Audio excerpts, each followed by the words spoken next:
Oui, merci beaucoup. Balandi Canal NKTV Show. Babinde na Instagram habite toujours à Marambuka ya Nzambe Mutizalaka. Tuza mokona évêque Léandre. Donc, ce que nous avons évêque, c'est que makambu ya grave, ya profond, ils ont la carte na biso. Tuza na grand terme na biso, tuza le vila.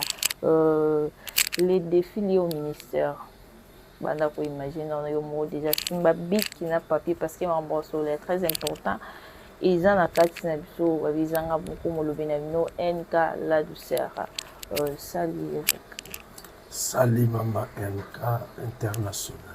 Merci beaucoup pour présenter na ba tu bazolanda biso malheureusement natangi déjà comme mais pour na ba tout ba bitenga tenka avec client donc.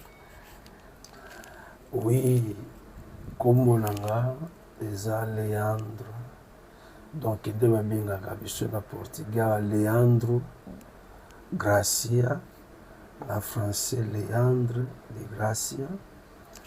Nazali moko ya bana Nzambe parce que naza chrétien né de nouveau. Moko ya basali na Nzambe parce que naza na ministère. Oyo Nzambe adoté katikati na nga et na charge ecclésiastique na corps du Christ. Naza kwa signer fonction ya un évêque comme le pasteur des pasteurs, en même temps professeur et éducateur de l'église corps du Christ en général. Moko ya écrivain, il y a plusieurs ouvrages dans le domaine de la religion, dans le domaine futurologique, israéologique et puis dans le domaine scientifique. On a récolté ya mwana. Ok, merci beaucoup. Tous un grand thème nabiso au toujours bila eza le défi lié au ministère. Débuté par là avec Okoko ko expliquer biso dans thème nabiso tous un nango. Oui, NK International, les défis liés au ministère est un mot très important et capital dans le temps actuel pour le ministre de Dieu en général et le corps de Christ la globalité. Pourquoi? Parce que ça n'a pas ça les belé autour la Nzambe na temps actuel aussi tout l'ennemi.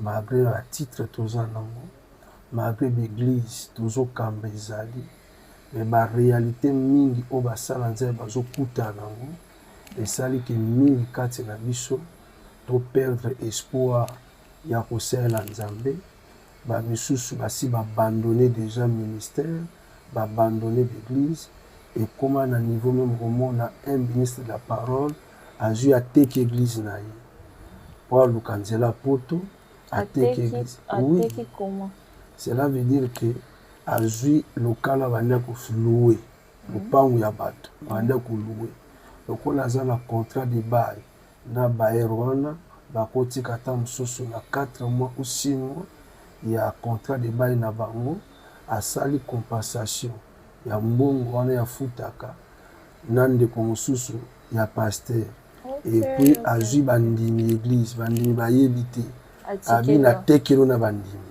mais bandimi ba yebité que ba teki déjà bango.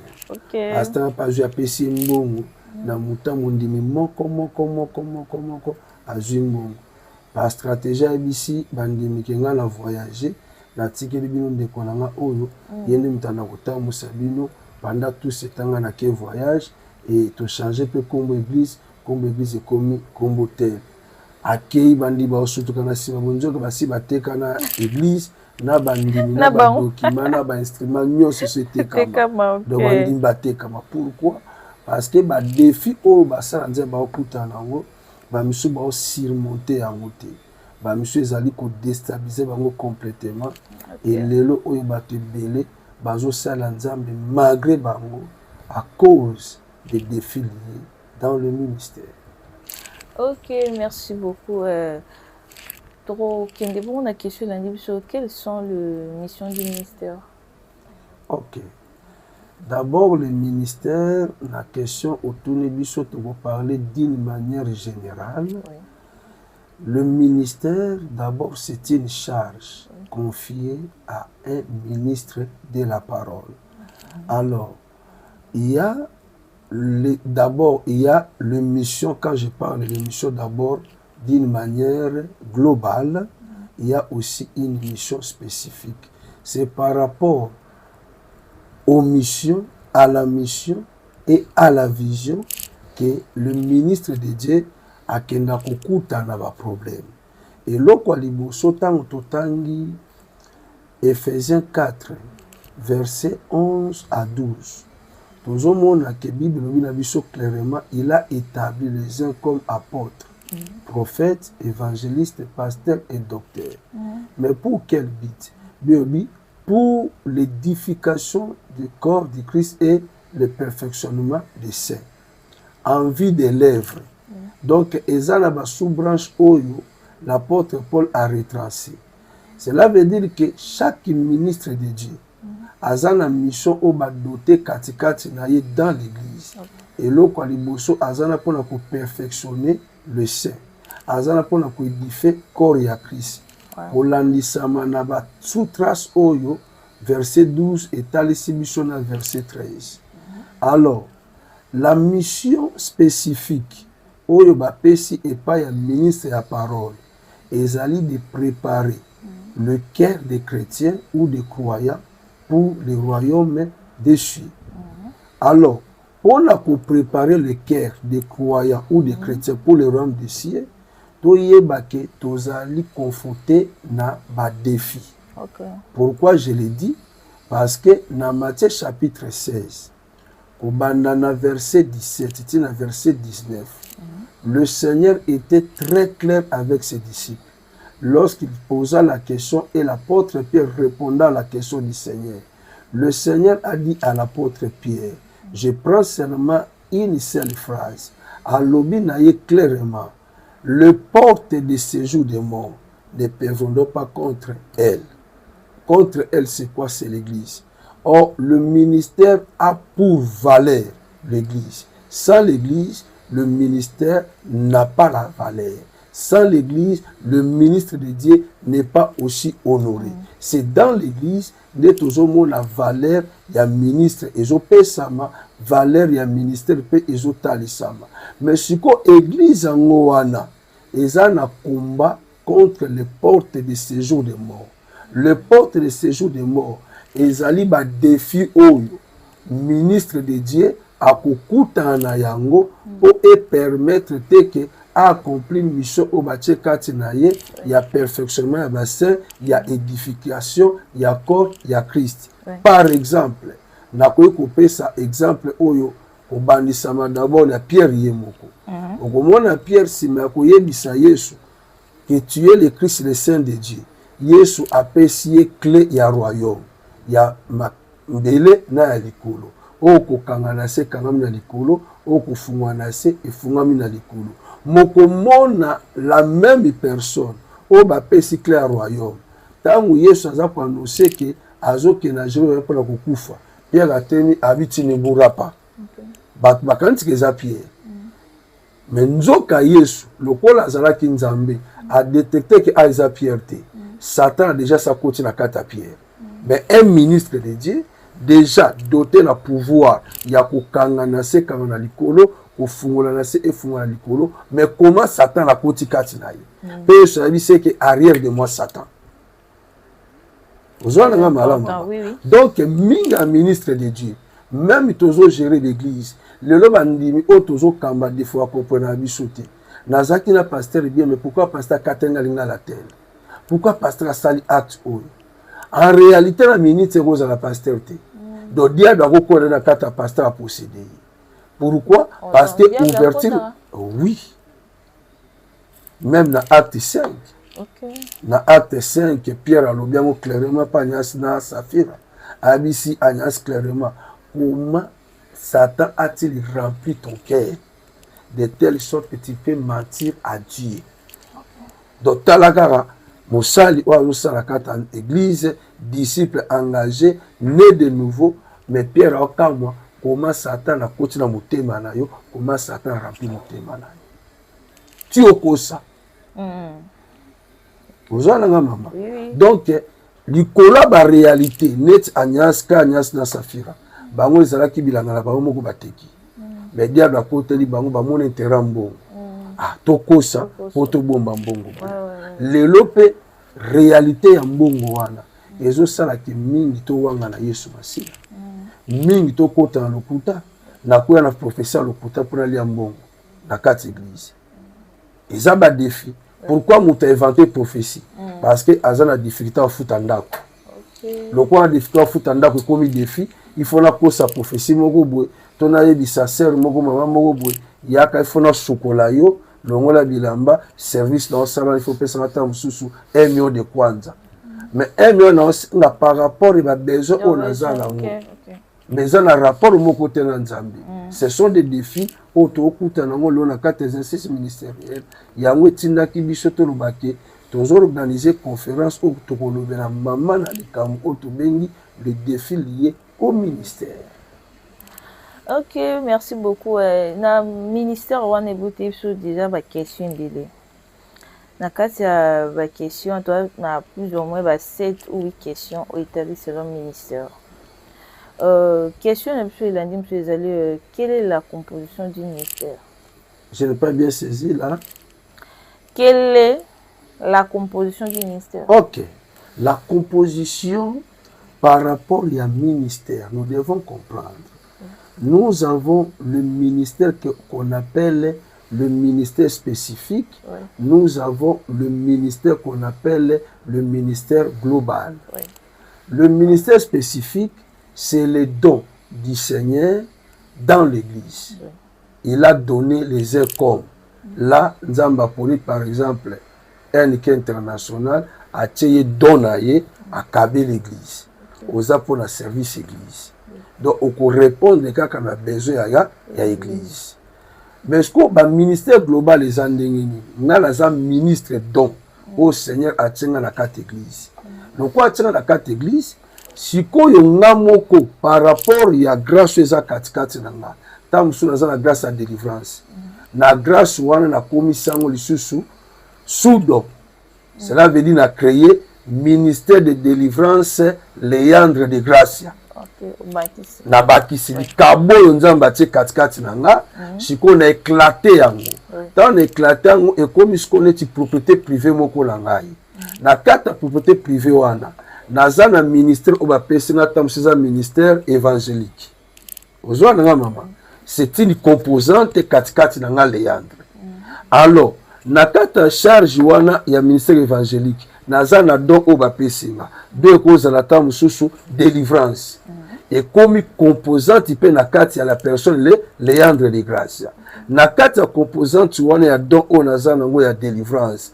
Nazali na batu o nzamba tie tout autour na ngai. Mama NK yaka yo za l'attaché de presse na ngai. Goli qui a mis du Saint-Esprit yaka yo aux attentes sous chargé ya intercession na ngai.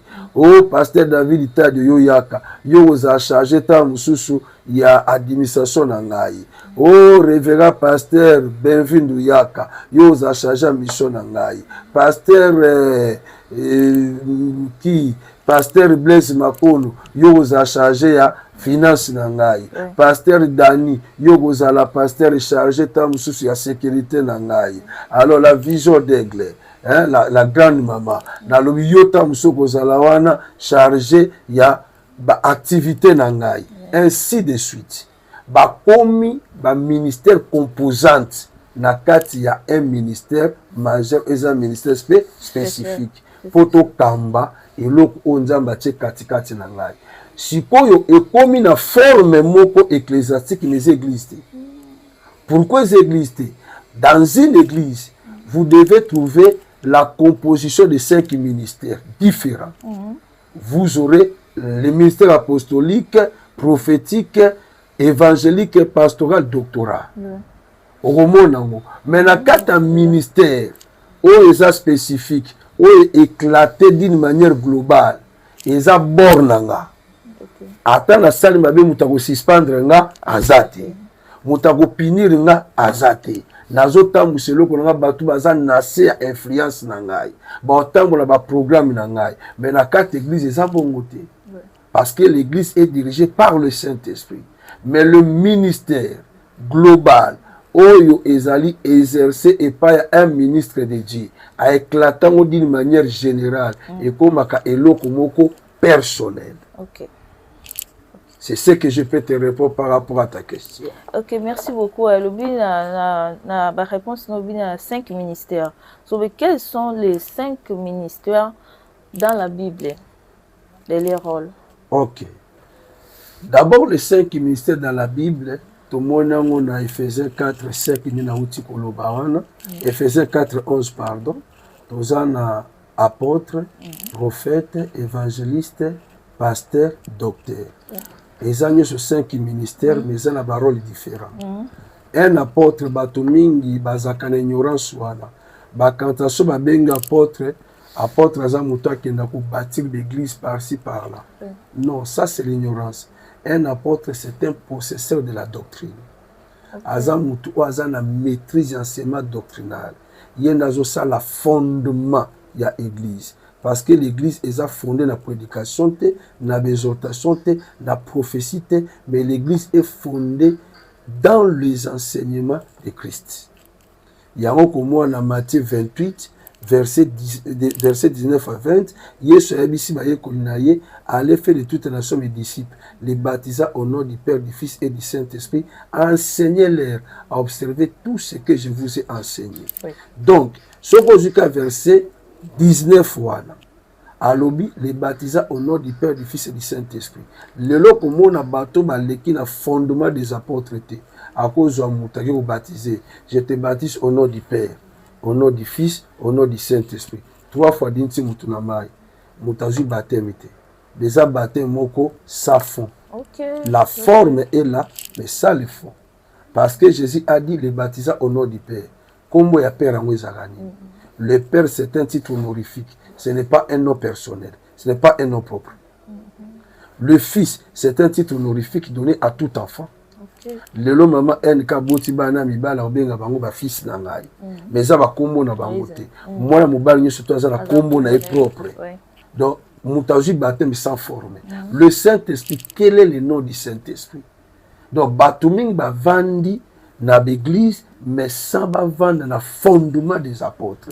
Parce que l'apôtre, on va répondre à un rôle na bango. Va répondre à un rôle na bango, te va casser rôle na bango, ça va bâtir l'église. On a un rôle na bango. Tandis qu'un prophète, rôle na ye, azali lito ya nzambe, azali liswa nzambe, azali munoko nzambe na kati église. Yango Bible lobi, ils sont élus dès la fondation des apôtres et des prophètes. Base l'église d'abord Zakayawana. Donc, bango ba yé l'enseignement, prophète isiko azoyoka onzamba azoloba. Azomona onzamba azotalisa, azoloba na peuple na ye onzamba lobi po peuple ba ko se diriger par rapport ya mode onzamba pesi bango.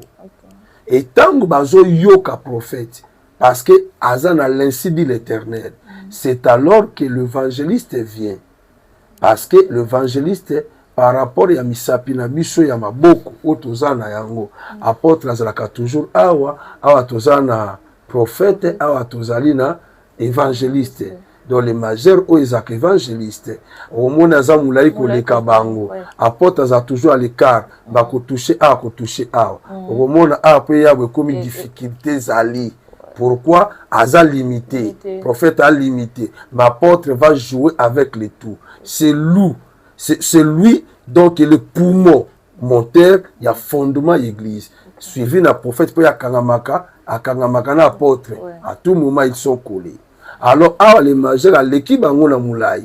Nenga l'équipe bango na moulai là par rapport à mission na ye. Il y a ça na mission moko lié na ba compassion des uns pour les salis. Azali na rôle ya pour démontrer puissance. Il y a évangile oyo ezobima na munoko na ye pour la guérison, délivrance, bénédiction et miracle. C'est ça son rôle. Azana pour la sauver ba âme, ba bongo la mitema na kat église. Siko au monde a suivi na ye. Tangu ya ye wana c'est un pasteur. Pasteur ayona siko pour la ko petre ba troupeau. Ye azana ka pour la ko battre ba troupeau, ba bunga te ba bunga nzela te. et na suka docteur aye aza muke na bango nyonso bakokotaka na litoi po alongola basalite oyo ekotaki na baenseignement église je suis forme et avancé donc baronda bango yango wana. Ok, merci beaucoup. Toujours continuer bongo. Et tout ça, quand le ministère, on est beaucoup tellement comme na kate. Quelles sont les définitions du ministère? Le ministère est défini de plusieurs manières. Premièrement, ce que je disais, c'est une charge confiée à une personne pour l'exercice sacerdotal. Le ministère est défini aussi comme le sacerdoce. Cela veut dire que c'est un service mis à part pour le Seigneur. Donc, tout ministre de Dieu, c'est un sacerdoce. Le ministère est défini aussi comme le travail de l'excellence donné aux personnes ouin. Ce qu'on a ouinté, on peut exercer le ministère. Et ça charge on zamba pesi bango pour connaître les troupeaux dans son église. Mais ça pour l'intérêt personnel na bangote, mais ça pour être le troupeau dans l'église. Yango komonaka ba ministre bien bango toujours ma berger. Or pose à la berger faut na banyama. So za banyama il faut supporter sur la nyama, il faut supporter salita banyama, il faut supporter désagrément banyama. So supporter ngote ba bengo berger te. Mais lelo komona biso basala nzambe toli ko supporter salita banyama te. Mais toi, on a posé à musunya nyama. Toi, on a posé à poil à nyama, posé à la biche lamba. Toi, on a posé à posé à nyama, posé à la biche sentir. Là, ça pas tout au lata. Yangonde, toi, on a besoin. Toi, on a posé à milika nyama, pour tout mettre la vitamine, la graisse, et tout console. Yangonde, toi, on a besoin. Mais toujours, la salité à nyamate, et sur la nyamate. Cela veut dire que nous n'avons pas l'essence ministérielle à nous. Ok, merci beaucoup. Pourquoi le thème, le défi? Ok.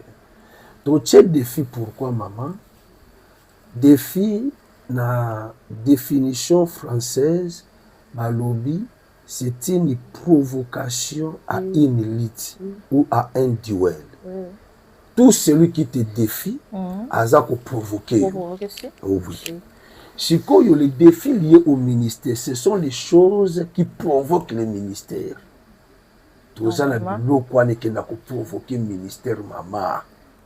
Par exemple, la Vandiboui, la charge ministérielle 4-4 ans. Elle n'a pas besoin de défi pour la main. Kitoko NK, propriété NK, capacité intellectuelle, il y a NK. Et comme un défi pour l'angle provoquer le ministère pour na koya na NK na échouer na ministère. Et ça un défi oyo biso a ministre to kutana. Mbongo eza défi oyo provoquer un ministère. Et belé na biso pe na koyi kozala lelo ministre mais ba proposer nga mbongo. Côté yaka sanctification de l'église te. Côté ya enlèvement de l'église te. Je t'en opé so mbongo autant.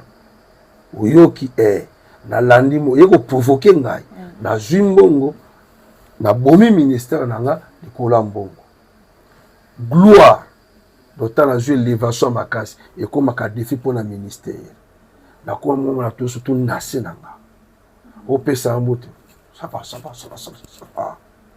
bona so bandimi bazala mbongo te zate nga bandimi na sombaka bato na mbongo ebele olenya ko gagner bana ba mituka tout consort. Mais bon, baza na moti ba pauvre wana niveau na ngati. Mutenga pesa mbote non. Bonjour, mon appel sur le beaucoup ça té. L'orgueil. Et comme un défi ou provoquer un ministère pour mutachité. Kisi. Eza ba défi ou provoquer un ministère. Lelo eza na bato belé maman ba koti nzela mukusi. Ba simbi ba kisi. Kaka pour luka gloire na kata vie na ye. Au ministère, ils ont succès. Ils ont provoqué le ministère. L'homosexualité, ils ont beaucoup de défis aussi dans le ministère. Naza pasteur, mon évêque, mais na butu na koma ka mwasi. Donc naza na mobali, on a bimare na butu. Likolo ya mbongo, ba jeep, ba mituka, ba voyage à poto. Donc ce sont des choses provocatrices. na ministère pour ekwesa ministère yango komona kata Bible na tangi Bible nanga na 1 Samuel chapitre 17 verset 10 virgule aux verset 25. Premièrement ezalaki to omona mot défi. Omona premièrement na Bible on parle na mot défi, mais utiliser mot défi na nini? Na un castar da kombo ya Goliath, le Philistin, aye ko défier peuple ya Nzambe place au sacerdoce ezalaka. Abinde bozawa na boluka kati na Israël. Un homme wakoza capable na défier bino tout Israël. Donc waka Israël bana mibali bazaki belé mais ya bimiye muko. Abineze mubimba na yeko provoquer bino boluka muto aza capable kubunda na ngai. Atali hauteur na ye, atali force na ye, atali ba arme ne ba bouclier azaki nango. Abina kubeta bango nyonso tu. Boluke naka mutu muko. Ize pende tale muta kubunda na azati. Bando banga. Mais place au sacerdoce ezali. Donc défi est à provoquer biso. Au moins na grandeur à likambo. Ozo bona taille nango, niveau nango, capacité nango. Oui mona sala autre mais il faut na kitsakaka. Donc au trahir Nzambe. Mais heureusement tango azo défier na verset 25 nango. David penda zo maloba. Habibotala c'est un circoncis. Azanani pour aya ku défier peuple Nzambe. Abina bombai. Donc il y a des choses où il y a qu'à défier biso, ils ont provoqué biso, décourager biso dans le ministère. Tant qu'on a roi Zalaki, chef d'armée Zalaki, militaire Zalaki, mais bangonyo surtout décourager, babaye, babi mutabunana azate balembi. Au niveau ya combat oyo, adversaire a tellement trop élevé que biso. Le lopé biso basala nzambe tozo lemba face à makambo zo komela biso. Otali pe que nzamba benga na sela kai. Mais église bonga garantie si. Moi go futa courant ezate. Na kuyomo zo vanda garantie si ba bimisio okomola na église na mwasi na bana. Eloko akolia ezate. Bana classe bakenda kate. Elamba kolata ezate. Ozo église oza ko oza ko prier mais toi si cheni bu ata maya loba pamba pomela suka lezate mais kuna ba proposer yo nengo za so bimika na ngai na osombo lupango na opeso mutuka siko tali nana ndima église ba benga na biso nana ndima na zanga ndako na zanga mutuka mais so na bimi na egaka na zombo na zombo pona zo mituka na kiwa poto tout consort. Ennemi aleki makasi nambi manekaka pona batela ta église na ngai déjà diffusion. Donc lelo un cas eza na bato belé babenga basala nzambe lelo bato baki ko condamner bango mais ba défi écoute na vie na bango te. Obonika musala nzambe asali boy o seko cholier o yebi défi o yakutani na yango te. Et l'autre sali ya koma bongo yebite. Ba défi musu tozo kuta nango mama au moins na kenaza visionner l'église mais défi na ngeza ba collaborateur nanga. Na zu mwana mopaga na teya ya Yesu Masia na l'accès makamanza na bondeli pona comme ministre na tie wana pasteur mais yene mutosala rebellion. Au vandis ko ni ko raisonner ba sacrifice au sala qui pour moi na comme pasteur pe lelo mta komi rebe azo ko isayo kande lekio banda lelo na longo musala nzambe vomi na comme na ngata commerçant na kendaka wiji Luanda na teka ata biloko bakambo église na bosse na mona vinanga. Ce sont les défis au tozo kuta nango na kata ministère. Ezo lembisa basala nzambe, ezo silisa biso courage, ezo longa biso confiance pa nzambe, to mona ke nzamba za na biso te, nzamba tiki biso, nzamba zo bwaka biso. Ba défi musu mutako kuta lelo, otali ke muta banga nzambe. Mais vini uza kuta. Mais okuna banga nzambe te. Webi ka pasteur amela masanga, amelaka bangi ndenge aza wana aza na ye esco aventurier mais tala ndenge azomata tala fula bato nsima na ye tala bapartenaire tala bavoyage yo mo mpe otali ke kobanga nzambe eza na ntina te vomeka ya kotanga na loyenge mpo na loyenge kutu baoresi. Ce sont les défis liés au ministère yango tokutana. Très important. To comme na biso ko chité mais ngo papa il a pe comme là penza OK pour mon église mosité ou façon ezali ba continuer définir pour fona ton église ka. Bon, ce qui est vrai dans la nature nanga na enviaka mutu te. Ouais. Na envia pe lokote. Na développer capacité moko na vie nanga mama soki na moni mutu réussir tout na moni mutu eloka kitoko na bakanzambe. Gloire au Seigneur pour pamboli tout nanga bezali. Wana eza nature o ngala zakana mo personnellement. Parce que so na komi kolobake ya sali bunga pe fona sala na koma jaloux envers lui.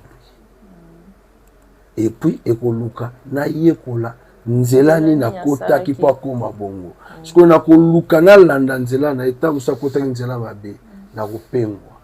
Mais quand je vois les espoirs des autres na ba toujours ngamo na zape na beti maboko. Nzambe joie gloire. Na pe tourna ngezali. C'est ce que je dis. Et quand je le dis, au moins na pe ka sima mikolo. Nzamba pambolinga tam sur niveau na mona ki wana aleki sur niveau yango. Et ce que na moni yango na besala nzambe gloire au Seigneur parce que tu as accompli ces choses et pas ya moumbu na yo. Kanisa pe na ba misusu. OK, merci beaucoup. Pour la bande ko la na biso conférence zo banda déjà bientôt là. Oui, toujours banda conférence le 17 décembre jusqu'au 19 décembre na Ojaenda justement na Burashera. Tozala na Burashera awa na Luanda place conférence ko salama de 8h30 à 12h30. Tozali na ba orateur expérimenté. Pourquoi je le dis? Eza pour na pamba te ba orateur wana bazali. Et étant le visionnaire ya conférence wana oyo Molebi et qui est organisé batuna kingai papa olingo te yana banani na ebisaki présidente internationale Molebi la prophétesse Bibiane que je salue à passant na pasteur Nata président ya organisation Molebi na ba maman nyoso Molebi na lobaki na bango clairement j'ai besoin de prêcher avec des personnes expérimentées. Tozana Maréchal Mies Antonio Aza une personne expérimentée dans le ministère et puis il a la connaissance aussi de la parole de Dieu. D'abord c'est un docteur en théologie. Pourquoi on a sélectionné qui d'abord y est la conférence où on a posé un partage d'expérience ministérielle. Tous appels na posa ya communication ya grâce ya connaissance ou ko permettre na mutata kutani na batan difficile à garder foi na ye. Atika toujours ferme dans le Seigneur. Au monde maréchal Mies, il a l'expérience à bon motema vanga. A joué ministère avanga. A dirigé l'église avanga. Donc lelo na quatre églises photo yebelo koana. Okoza na grâce, okoza l'élever, okoza na renommée, okoza na impact à ma casse, mais reconnaître bato abani musali bosona yo. Ngana ndima baba bani musali bosona nga. Eza pe ne bele na bana musali bosona nga, na bana musali bosona bango, mais na renommée internationale balekima. Basé belé, mais na ministère waza bana panama. Donc nous devons reconnaître ma valeur à Batouana. Il y a un endroit qu'il faut tout à la maréchal Mies Antonio par rapport à partage d'expérience. À côté de ma camboué, belle la vie chrétienne, dans le ministère, à côté de les hauts et les bas. Mais qu'est-ce qui a fait, malgré les hauts et les bas, à tenir-t-il dans les ministères? Nouvelle génération, la génération ancienne, ba na posa expérience wana ba pe na posa connaissance à parole wana pour réconforter bango encore dans la marche chrétienne. Tozana docteur Zéphi, c'est un docteur en parole, c'est l'un des doyens aussi na kati ya Ojaenda, toujours en Angola, en Luanda, un professeur aussi en théologie, DG na institut théologique aussi, il n'est pas côté à Bissou. Il a l'expérience, il y a ministère. Au monde en étier, aux hommes tout le coup là-bas, frère Nabissou Amatou Samuel, c'est un évangéliste, j'ai lu le Seigneur. Pas comme évangéliste, mais je pas moi les balles, c'est le docteur Zéphir. Ok. Et voilà, bazana babala tout consort. Mais bateau la bazana expérience ou bazana carte ministère. Bah oui, qu'on partager cette expérience dans la nouvelle génération. Na ba si un peu la carte ministère, mais bah si ba lemba msou de la ba bois éponge. Cette expérience est ça tellement importante.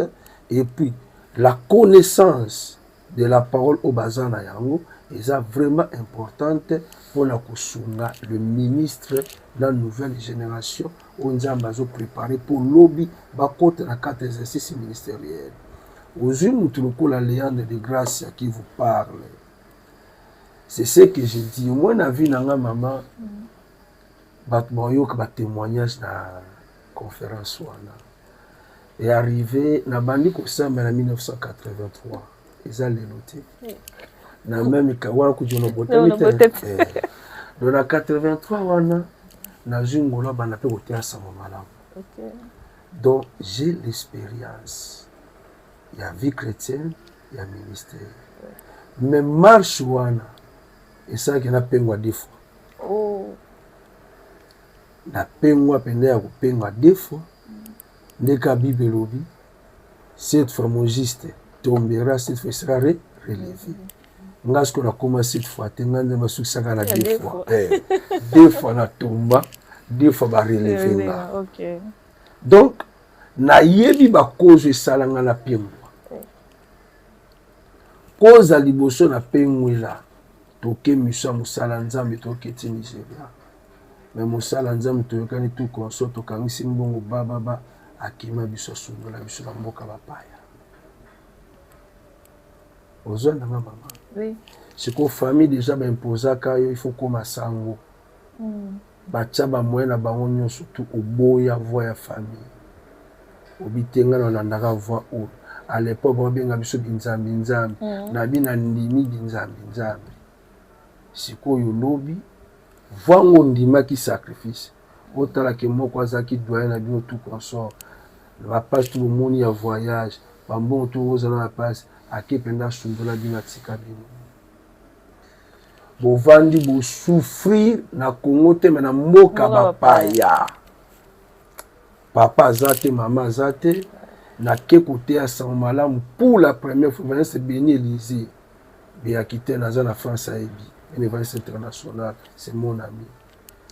Nabi c'est tout bana côté na Centrafrique. Ah, toza battre bosso bani côté ya évangile ambulant l'air na Centrafrique. À l'époque, dans la thème ni côté ya Jésus vous aime en public sans micro sani. En public, ba policier ba ya na karpa ba toka biso ba kanga biso na mboka bato. To kenda na kaso ba longola nga bilamba. Natika na sous-vêtement, je suis en direct et va se bénir l'Isaïe. Yé ba longoli lamba likolo ba longoli sengle ba longola pantalon resma jouana moi na mère attendre sous-vêtement ba tala boabi abi je n'ai pas porté abi tu veux qu'on t'achète ici ngasko malheureusement na sous-vêtement ba longola nga chemise sengle pantalon tika na sous-vêtement ba ko tchabiso na kati place ba pasala ka ba grave besoin na bango ba prisonnier ba criminel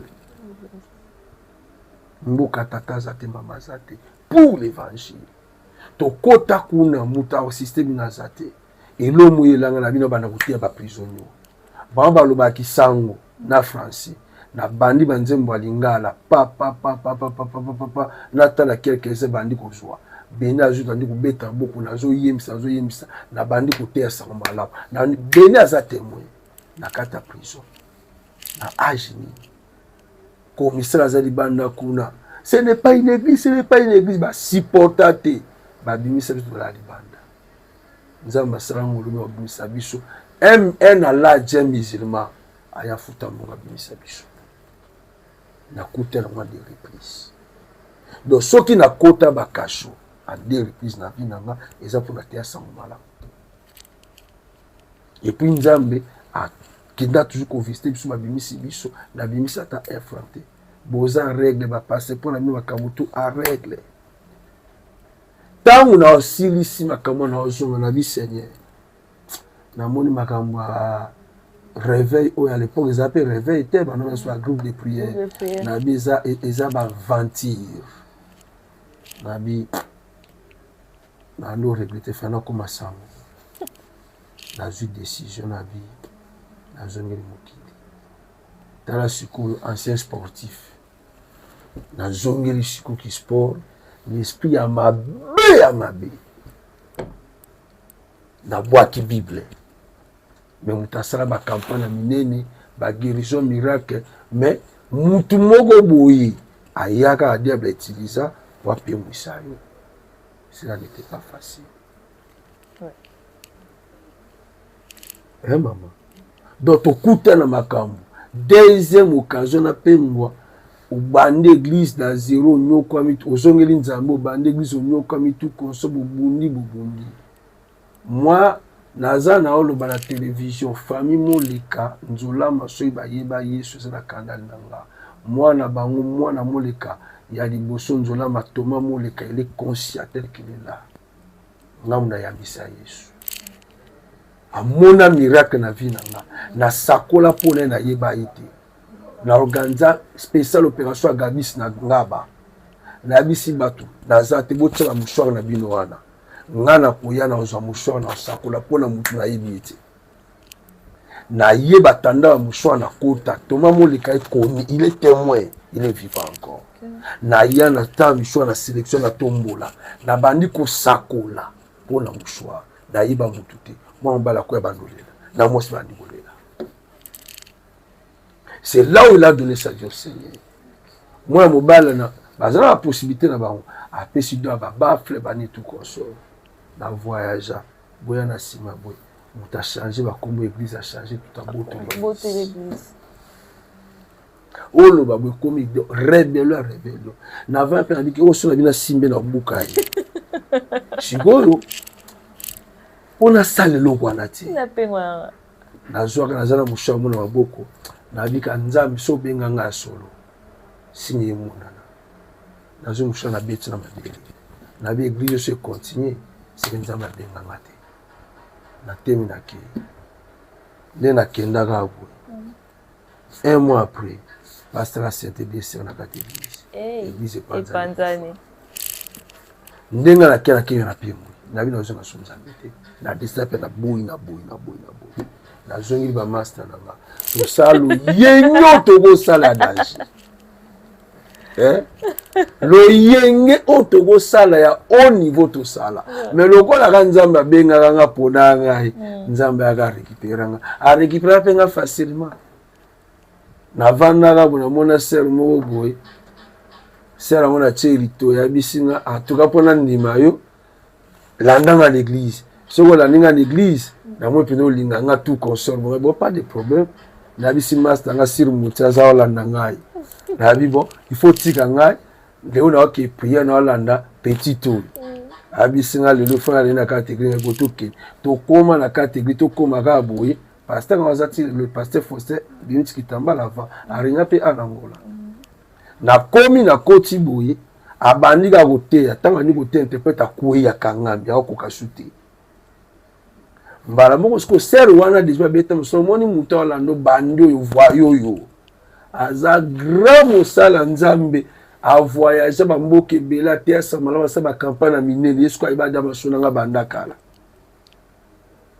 siko ya bunda zo misanga dans l'évangile ngas ko no ki na bula bolingo tant siko mona ko siko sanga sina di aider pasteur ko aider pasteur nga pe na bunde siko master nga bisinga Rede gakati na telemi sikoyo na kena aider ta pasteur mon fait tu peux essayer ngabi oui pas de problème aji on ça va recevoir la grâce ngata bi d'abord la vie chrétienne ya bonga moto na 94 mais c'est mon père na ndima ketilo mon père parce que na nzana zongi sana na nzana nzambi mais traka nga 83 et 94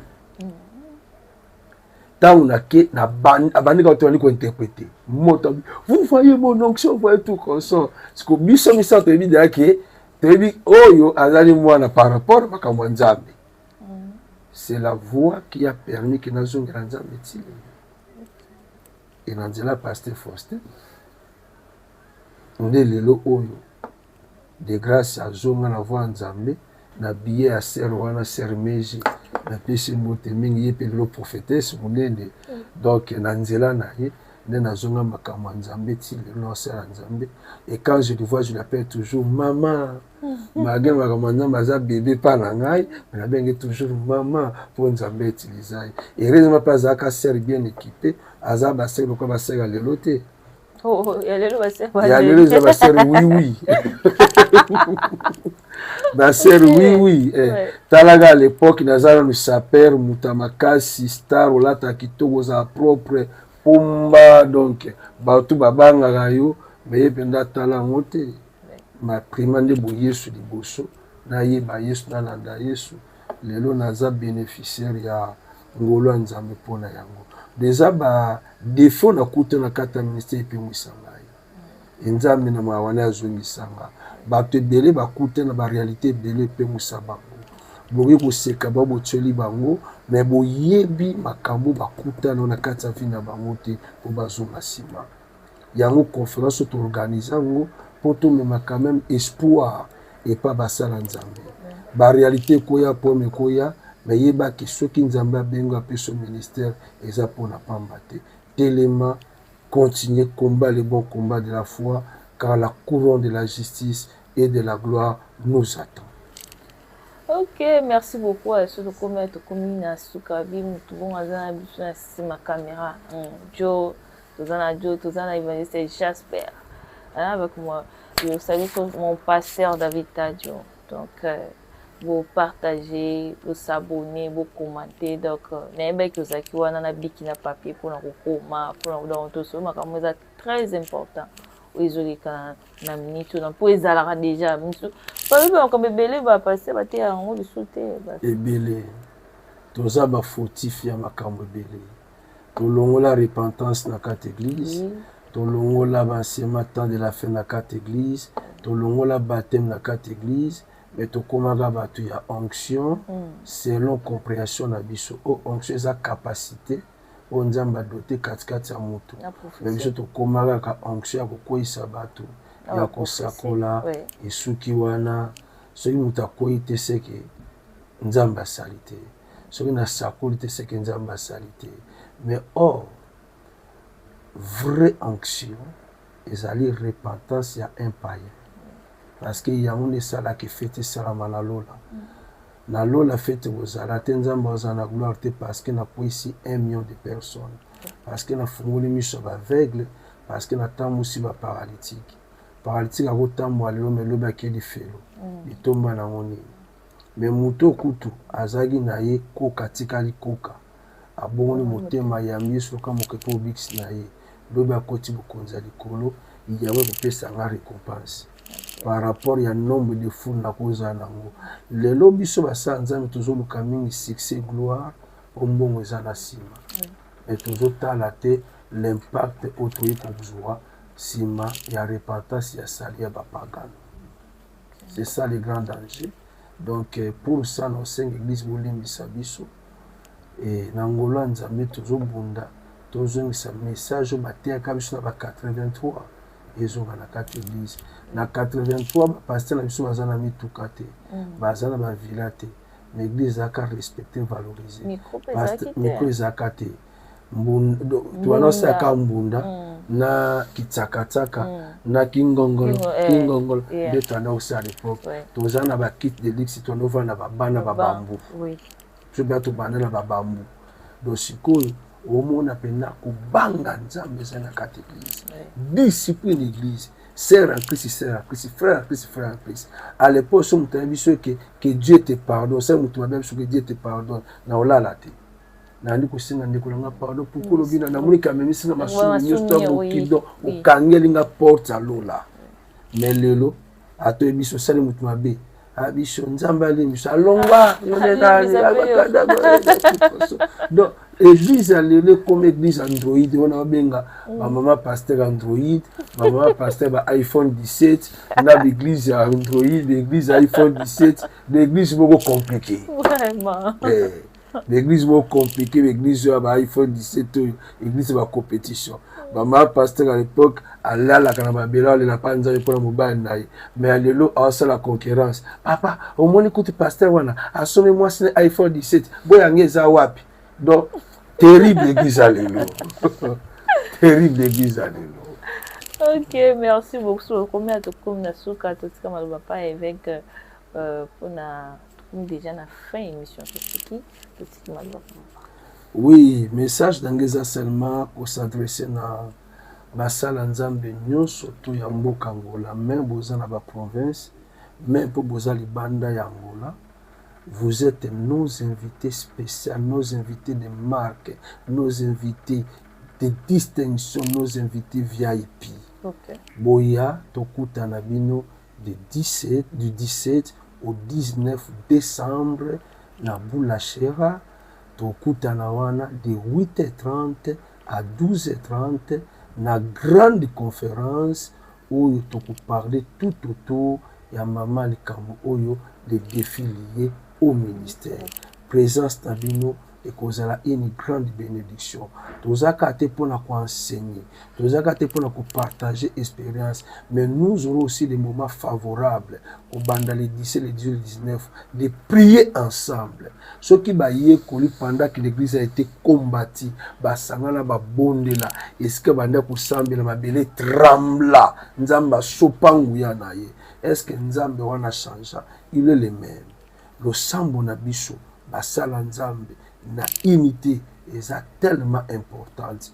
Donc tokutana toyoka liloba na nzambe tobondela po totombo l'église Angola, totombo l'église Afrique, totombo l'église na monde. Nzamba pambola bino. Merci beaucoup.